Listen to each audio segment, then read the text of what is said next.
Sabaivantas yat patrapaha yapabrachaya grihat purvam tripargapat panat puna yadi sevetatam bhikshu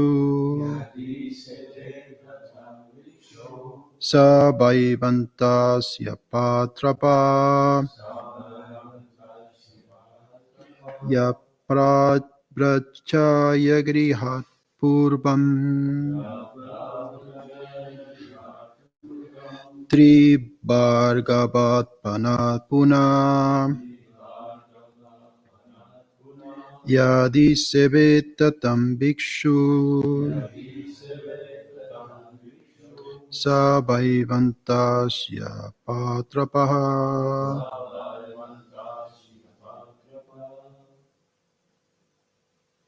yaya grihat purvam Tribhargana panat puna Tisevetatam bhikshu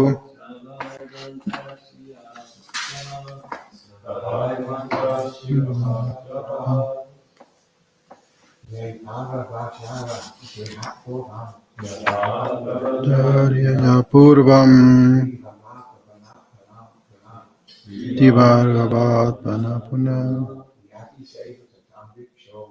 Tatevetasam bhikshu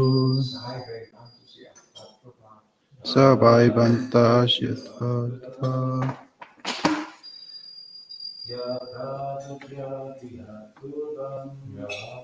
Patisya purvam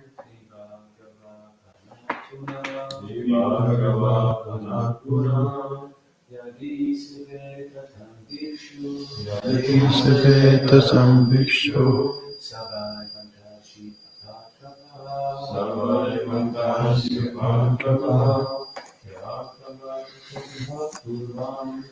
Ya pravachya grihat purvam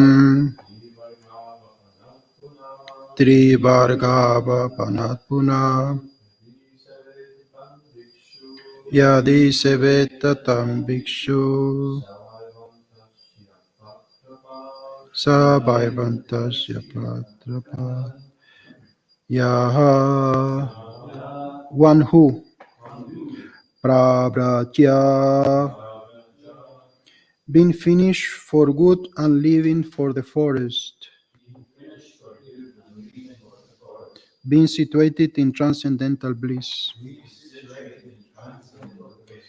Grihat from home, Purvam at first, Trivarga the three principles of religion, economic development, and sense gratification.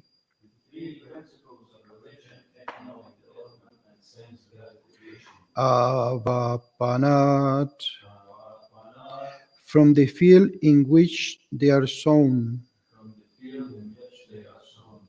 Puna again. Yadi if Seveta should accept tan materialistic activities.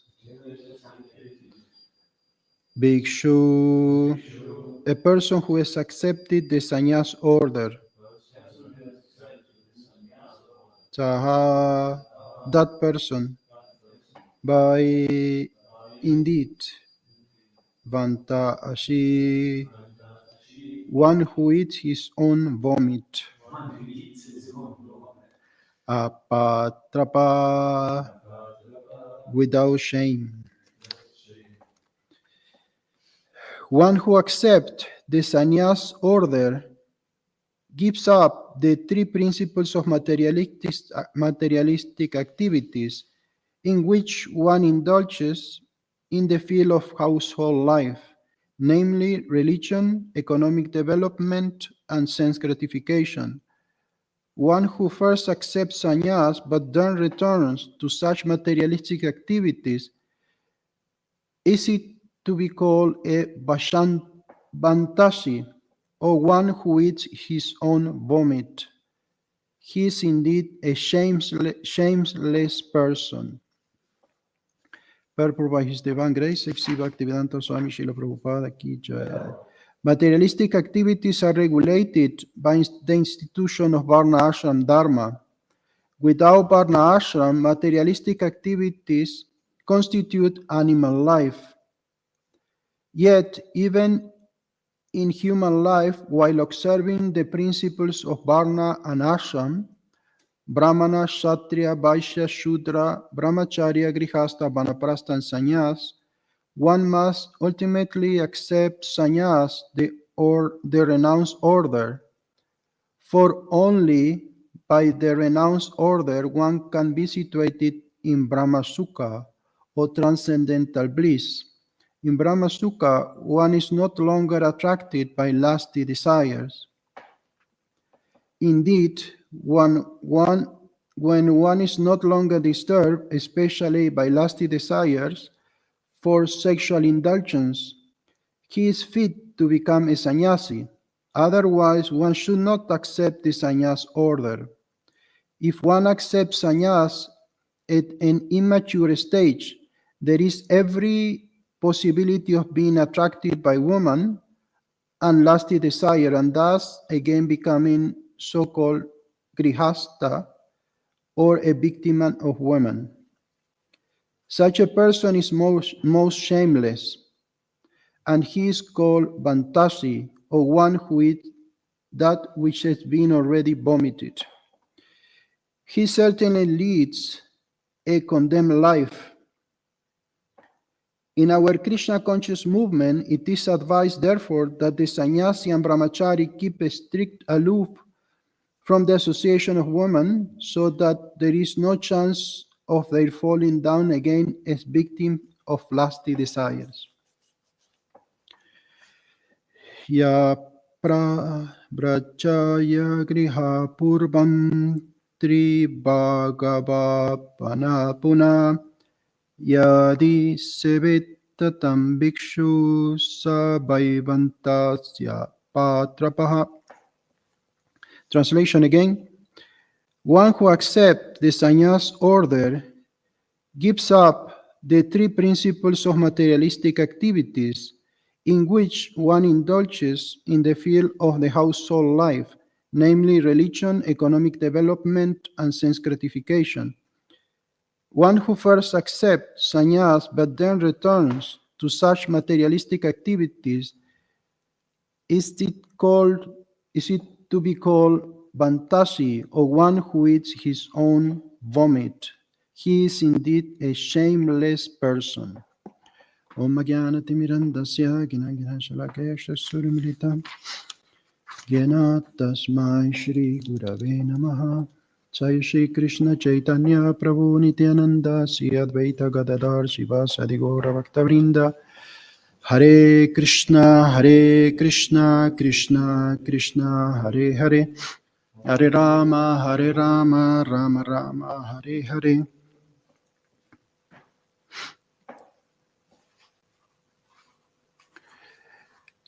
This used to be one of the very famous verses in the 80s and 90s, when the devotees will preach very heavy about family life and so on.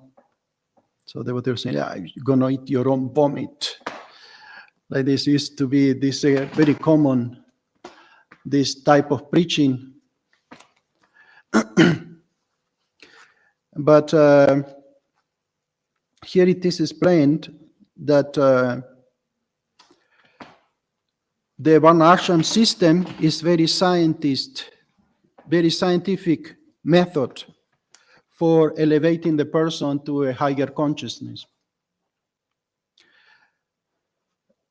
Because it takes into account our own nature. It's not something that we should impose on ourselves. We just follow our nature. And everyone got a different nature. And this is considered according also to the mode of material nature by which we are influenced by. Like somebody who is influenced by the mode of goodness, he's called a Brahmana. Somebody who is influenced by the mode of passion and goodness is considered a Kshatriya. Somebody who is influenced by the mode of ignorance is considered a Shudra. So when you follow your nature and when you follow Varna Ashram system, then you are elevated to the better platform in which you can live a peaceful life. But we see that nowadays it's just the opposite. Everything is topsy-turvy. And people, they don't follow their nature. And we see that doctors working as a taxi driver and kshatriyas, making the roads making the roads, and everyone is disturbed. People are not peaceful, are not happy, because they are not doing what they are supposed to be doing. But in the Vedic time, that was perfectly considered. When the person was born, there was an astrological chart. Also, the family lineage was also considered. And so many things that they will determine, okay, this is a Brahmana, okay, this is a Kshatriya, this is a Vaishya, this is a Shudra, and they should act according to that nature and just be happy. And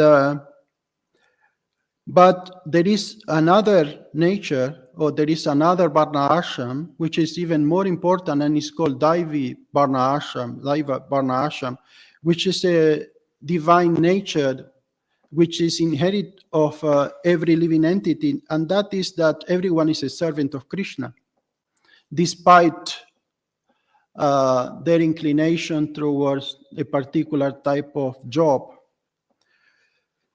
And this is what is Srimad Bhagavatam is talking about. It's not just about being a good grihasta or good brahmachari or a good sannyas, but to elevate oneself to the platform of understanding who Krishna is and act as a servant of Krishna, because that is higher than any than the Varna Ashram. But here is specifically speaking about sannyas order of life. Because when somebody takes sannyas, that's a big, big responsibility.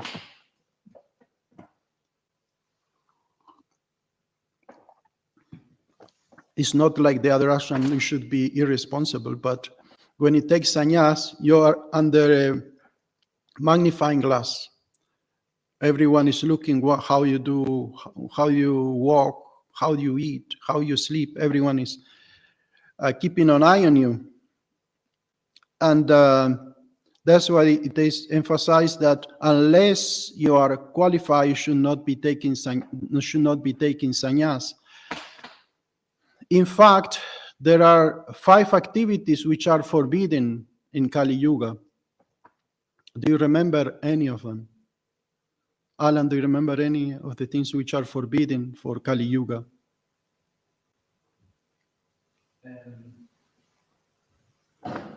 Is any of them the previous religious activities?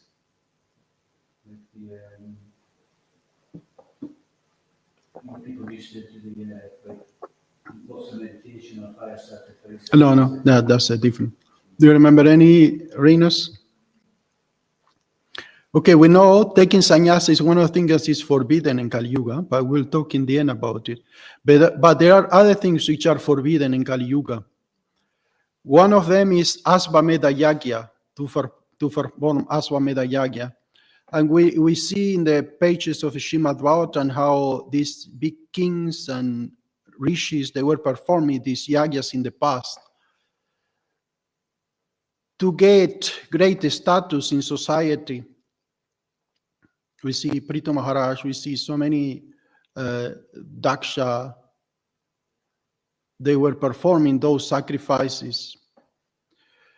And then another one is a Gomeda Yagya. Gomeda Yagya is also forbidden. Gomeda Yagya is a sacrifice of cows. And believe it or not, that was customary also in previous ages, where cows will be sacrificed in a yagya, but you will get new life. So it's not just like a slaughter houses nowadays. So this is forbidden in Kali Yuga. And the other thing which is forbidden in Kali Yuga is to offer flesh to forefathers. This was also done as an offer to Kali. People before were offering flesh to Kali and then offer to the forefathers.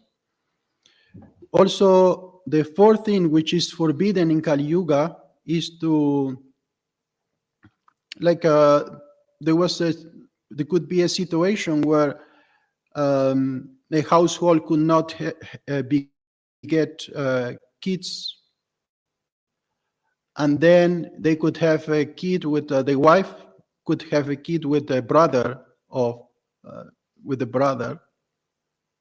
her husband, and that was also quite common. For some reason, if a man could not impregnate a woman, his brother could do that on his behalf. But why these things are forbidden nowadays? The reason is in Kali Yuga there are no good qualities. And everyone is becoming so materialistic. Well, first of all, like to do Ashvamedha Yagya, Gomedha Yagya require immense quantity of riches. Like everything was made with gold, even the plates, the offering plates were made of gold. So this is practically impossible to perform those yagyas, and they will take many days, and they were very elaborate, and they require very highly qualified brahmanas who could chant mantras perfectly. So there is no people in Kali Yuga who can do these kind of things. And also to impregnate a wife of someone else also will be done in a selfish way, not to help, but just to enjoy sex life. That's why this is also forbidden in Kali Yuga. And to offer flesh also was the same thing. When flesh was offered to the forefathers, that was done in a pure consciousness as well. And we see that that was sanctioned in the scripture in certain circumstances to perform such rituals. And taking sannyas is the last thing which is forbidden in Kali Yuga. And we see that this is the same reason, because in Kali Yuga people are not qualified to take sannyas. Because to take sannyas you need to be really renounced, really detached from the opposite sex, and to be elevated spiritually in such a way that you will feel attracted again to materialistic activities, as described here, like eating your own vomit. Because this is, like Prabhupada said, this is animalistic life. Like, I don't know if you have seen, in South America, we have a lot of street dogs. They are wandering everywhere. Here they don't see this in UK. But this is something common. You see, sometimes dogs, they eat their own vomit. I don't know if you have ever seen. It's not that it's something nice to see, but sometimes you see these kind of things on the street. And this is most abominable, most disgusting thing to see. And the activities of a sannyasi who first renounce and then take up again all this way of life, then it's also very abominable, and it's compared to eating their own vomit. And this is absolutely condemned in the Vedic scripture. If you renounce for life. We see in some other sampradayas, in Ramanuja Sampradaya, we see in other sampradaya, what they do astrological chart, and they see that if he could maintain his vows as a sannyasi, and then they give sannyas. And then sometimes they take sannyas 11 years old, 9 years old, because they know this person is never going to be inclined to be a materialistic, to go through Grihastha life. But we see that even our experience in ISKCON, that many devotees take sannyas and then they fall down. And Prabhupada gave sannyas to many disciples, and then later they fall down. And the reason is it was an emergency situation. And when there is emergency situation, certain things which are not normally allowed, they can be done for the sake of saving the moment. Like we have in war, you have that in Ukraine nowadays, and in Russia they do these mobilization things. Do you know what is a mobilization? Did you hear about that? Is when they recruit people from the street to fight. They don't want to fight and they are not qualified to fight. But there is an emergency situation, and sometimes in time of war, these people are recruited. Any house wife, even in some countries, they recruit women to go to fight. Like I think in Indonesia, there was a time when there was a war and they were recruiting women. They just want to be cooking and cleaning at home, and they come and take them and they need to fight. They are not made for that. That's not their nature. That's not what they want to do. But this is an emergency situation. So in the same way, Srila Prabhupada, he took the risk, knowing that these people, they may most probably fall down in the future. But that was for the purpose, for a higher purpose of expanding Krishna consciousness, which was very much needed at that time. So it is explained here that actually, if one is, and it's very interesting because he said that everyone should take sannyas. This is a paradox about these things, that they said that even Srila Prabhupada said that everyone should take sannyas. She said at least at the age of 60, 70, everyone should take sannyas. On the other hand, it is said that nobody should take sannyas in Kali Yuga. But the idea is that we should not remain just comfortable in the house life, just surrounded by comfort and sense gratification, because that's not the goal of life. Otherwise, you like the example given, like Kailash. Did you hear about Kailash? Kailash was a disciple of Narada Muni. And Narada Muni was very pleased with him, actually, because he had been a good brahmachari. And the life should be divided in such a way that you go through all the process, to all the ashrams. Like first, the student, brahmachari, he studies the scripture, he preaches, he is absorbed in Krishna consciousness, and then become a grihastha, but always keeping Krishna in the center, and then husband and wife can retire and focus again in Krishna consciousness, and then sannyas. So this brahmachari, Kailash, was a disciple of Narada Muni. And Narada Muni went to visit him, and he said, I'm very pleased with you. I think you should remain brahmachari for the rest of your life. You should continue. And Kailash said, no, I want to get married. And Narada Muni said, okay, if you want, you can get married, but I think you should continue like this, and I will take you back to Krishna.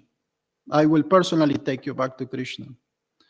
And Kailash said, no, let me marry it, and then after you can come back and take me. I will go with you, but now I have these desires. So Narada Muni said, okay, that's fine. So Narada Muni come back after some time and he said, okay, you're a grihastha now, you have your kids, so let's go back to Krishna. And he said, no, how can I go? My kids are small. I need to look after them. They don't know how to look after themselves. Come back after some time, and I definitely will go because, of course, I understand going to Krishna is the best, but not right now. Like when you meet people on the street, they say, "No, yeah, I know, spiritual life is good, but not now. Let me enjoy now, and then after I will become like you. I will become a monk. But now I need to enjoy." I think I told a story when I want before coming to Krishna consciousness, I want to be a monk, Francis of Assisi monk. So one of my friends went to the monastery, and he said. He spoke with one of the monks there, and he said, I have a friend that he would like to become a monk. He would like to come and live in the monastery. And this elderly monk asked my friend, "So how old is your friend?" He said, "He's 14. And the monk said, no way. He said, "He should enjoy life. And then when he's old, like me, he can become a monk." So that's a wrong. That's the mentality of a materialistic person, that we should try to enjoy as much as possible, and then we can practice a spiritual life.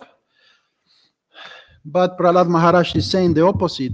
He says even when you are 5 years old, you should start to practice Krishna consciousness. Anyway, Kailash, going back to Kailash, he didn't want to go at that moment. So Narada Muni kept coming to him, and he said, "Okay, let's go. Your kids are grown up now. They can take care of themselves." He said, "No, but they don't know how to look after their families, and they don't know how to do business proper. I need to help them." And so on. So years passed by, and Kailash never wanted to go back to Krishna. He was forgetting the goal of life. And one day, Narada Muni came and said, "So where is Kailash?" He said, "He died." But Narada Muni saw a dog that ran to him and started licking his legs. And actually, Narada Muni, by his mystic power, he understood that this dog is actually Kailash, who is taking birth, is a dog. And then Narada Muni said, "Okay, Kailash, now stop barking. Let's go. Let's go back to Krishna." And the dog said, "How can I go? I need to protect my family. They can be robbed. They can be robbed. They can, be attacked. I need to protect them."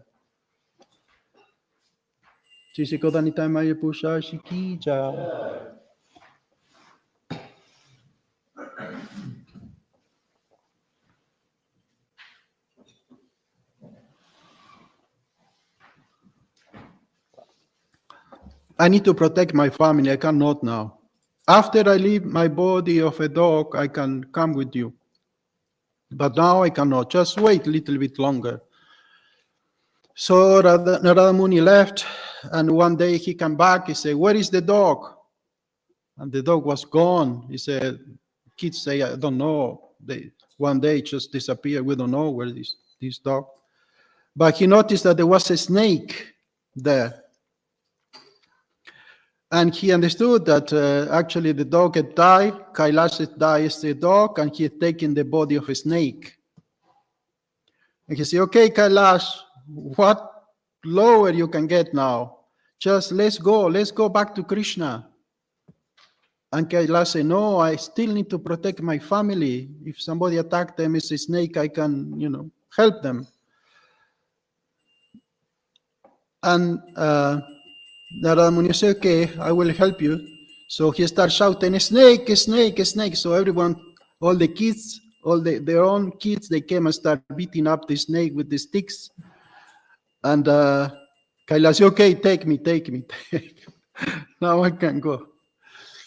So we don't need to wait until this happens for us to realize that we need to go back to Krishna. We cannot just remain forever in this material world trying to arrange, because there will never be a perfect arrangement.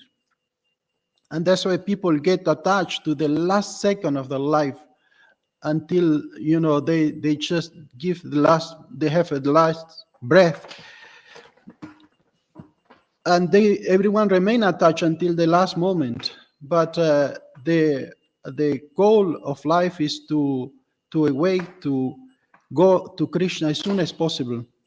As soon as we have consciousness, then we should not wait until we forget, because It's easier to forget Krishna than to remember Krishna. It's easier to forget Krishna than to remember Krishna.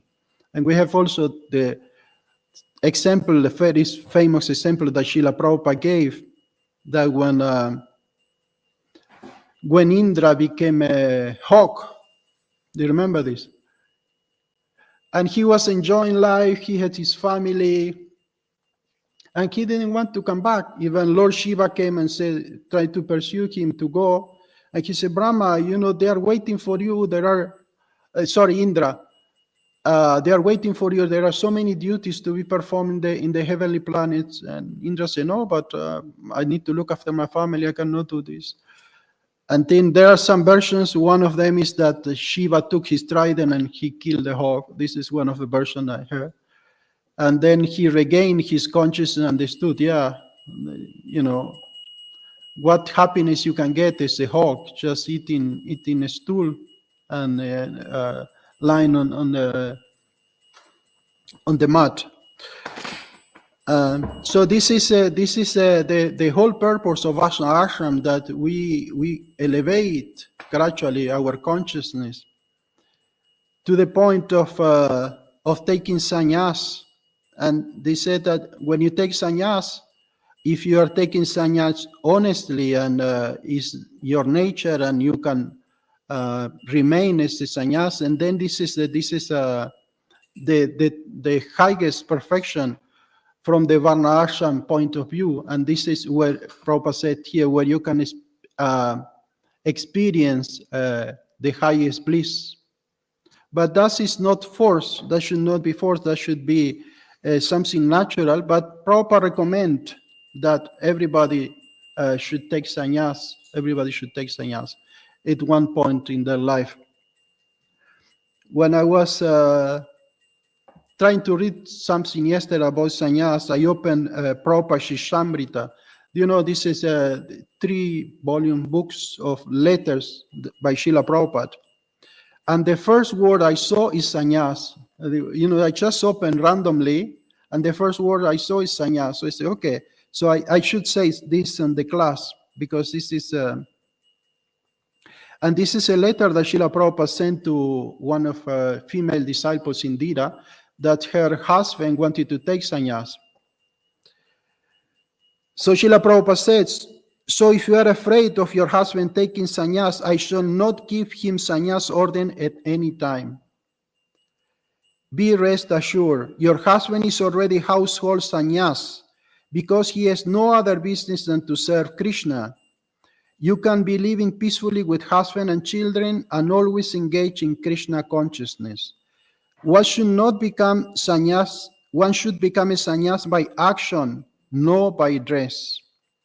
In the Bhagavad Gita, it said that the person who does not work for himself, but for Krishna only, is a perfect sannyas and perfect yogi. Never mind what order he lives in. That is the opinion of Chaitanya Mahaprabhu also. Srila Prabhupada to Indira, August 15 of August 1971.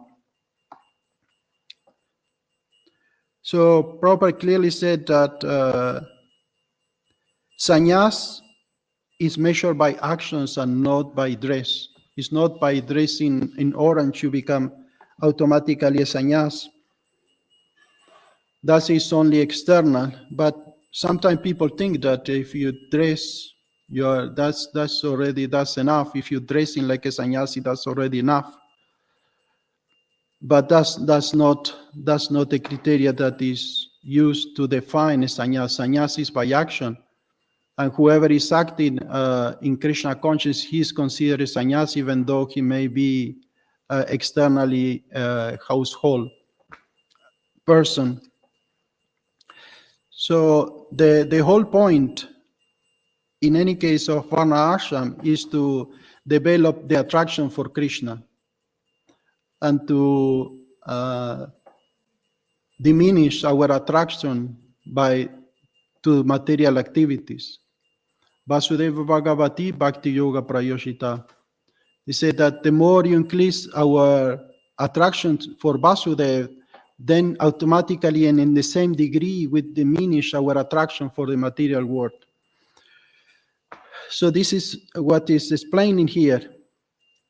So much so, like we were reading today, it was also very interesting that it's so connected with what we are reading now, and the nectar of devotion, that even Krishna is so attractive that he feel attracted to himself.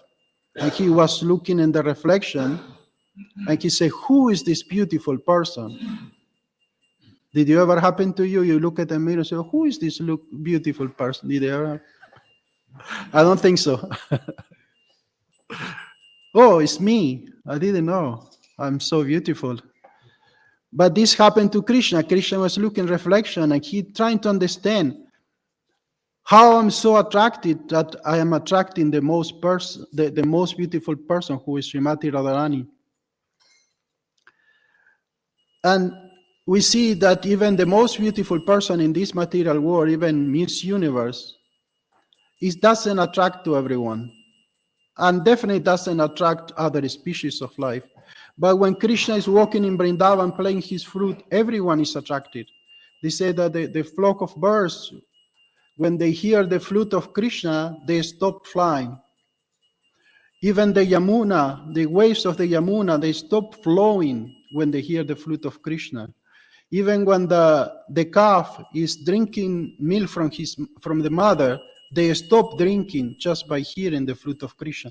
Such is the attraction that Krishna attracts everyone.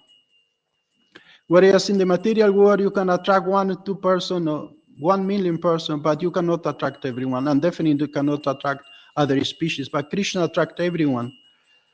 So this is the decision we take, to whom we want to be attracted to. We want to be attracted to somebody who's going to die, who's going to get sick, who's going to get old, or we want to be attracted to the person who is eternal, full of bliss, full of knowledge, and he is always attracted, eternally attractive, and eternally young. Because even you married Miss Universe, you know one day it's going to get old, it's going to be ugly, it's going to have a lot of disease, and you need to look after that person. But if you married Krishna, if you are attracted to Krishna, then that's going to be always forever in the same way, and you're always going to be blissful, and you're going to be full of happiness and bliss. Yeah. So this is a decision we need to always take. Do we want to be attracted to the material energy? Do we want to be attracted to these temporary things? Or we want to be attracted to Krishna? We want to develop this attraction for Krishna. And this only is possible when we practice Krishna consciousness, because the whole process of Krishna consciousness is to develop this attraction. We chant Hare Krishna, we take prasadam, we associate with devotees, we do service to develop this attraction for Krishna. There is no other purpose of doing any of those activities than to develop this attraction and this desire for serving Krishna. And this is a perfection of life. When you are attracted to Krishna, you don't desire anything else. When you love Krishna, you don't desire to love anyone else. This is the complete perfection. So we should always pray and for this attraction, and keep practicing Krishna consciousness with faith that will come. One day will come. Sometimes when I walk down the hill, I look at the sky, and I think one day I will see a plane coming from Goloka to take me. And this will happen to everyone. One day you will be walking down the road and you will look at the sky and you see a plane coming from Goloka to take you. This will happen to everyone.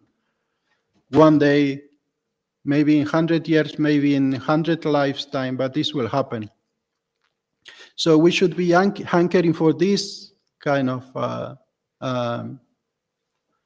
trips, for this kind of life, by which you have a hope that one day I will get there, I will get, and I don't need to go through all these miseries like this foolish Kailash was doing. So as soon as Srila Prabhupada come and said, okay, let's go, we should go.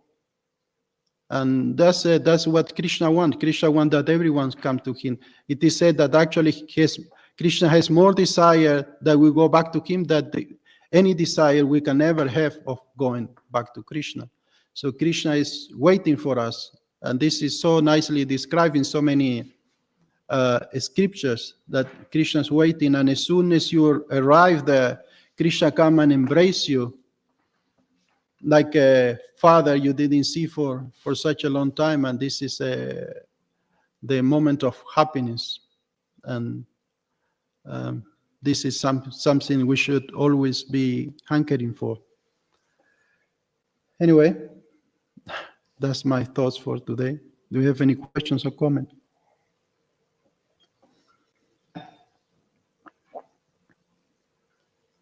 What are the visa requirements to get on the airplane? That's a good one. No visa required. Just sincere desire to go back to him. That's the visa.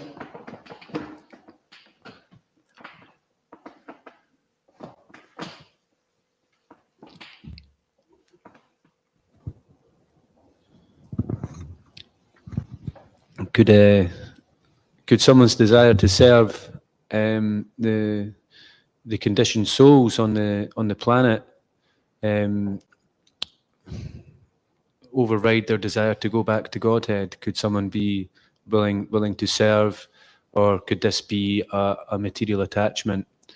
So say if someone is genuinely concerned about the hellish condition that people are in, and they would choose to go through that. Mm-hmm. Is that a form of material attachment? Could that be like a trap for somebody, rather than just renouncing and saying, yeah, everybody, leave you to it, you suffer all you want? Okay, that's a good question. Actually, pure devotee of the Lord, he doesn't care whether he will go to Krishna or not. He wants to serve Krishna in any place. I will see sometimes that even Prahlad Maharaj was saying, I don't want to go back to Krishna until every single person in the universe get liberated. So that's not a material attachment, because material attachments means selfishness. If you are selfish, and then you don't want to work for anyone else, you just want to do whatever is the best for you. So that could be a contradiction, that, okay, I want everyone to go back to Krishna. I don't want to go. I just want to stay here to help everyone else. You cannot do that. You cannot have that consciousness sincerely if you are materialistic attached, because that will be a conflict of interest. You cannot desire a complete welfare of someone else and at the same time just want the best for yourself. You need to be all completely selfless, like Srila Prabhupada. Prabhupada, even they asked Prabhupada where you will go. Prabhupada say, I will go to preach to the hellish planets. Do you want to come to help? Prabhupada said like that. Prabhupada had no interest in just go back to Krishna. He had more interest in to help. But this is a pure desire. But unless you are very highly elevated, you cannot have that desire. Otherwise, it will be mixed. But to progress, we should have the desire to go to Krishna.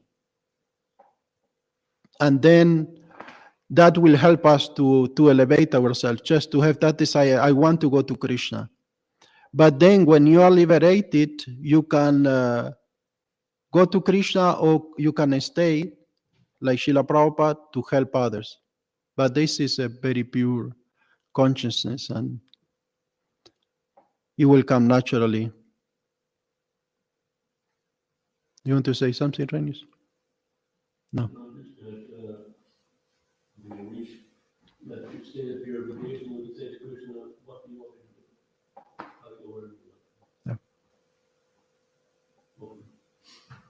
Yeah. Okay. Yeah, that's it. Yeah. Yeah, the devotee Prabhupada said or wrote so many times, you can make me dance as you wish. That's the desire of the devotee. They want Krishna to make him dance however Krishna wants. So it's not, he doesn't have his own agenda. Okay, I want to go here or want to go there. No, Krishna, however, wherever you want to send me, I will serve you. Chaitanya Mahaprabhu said that in the Shishastakam as well. So that's a proper mentality.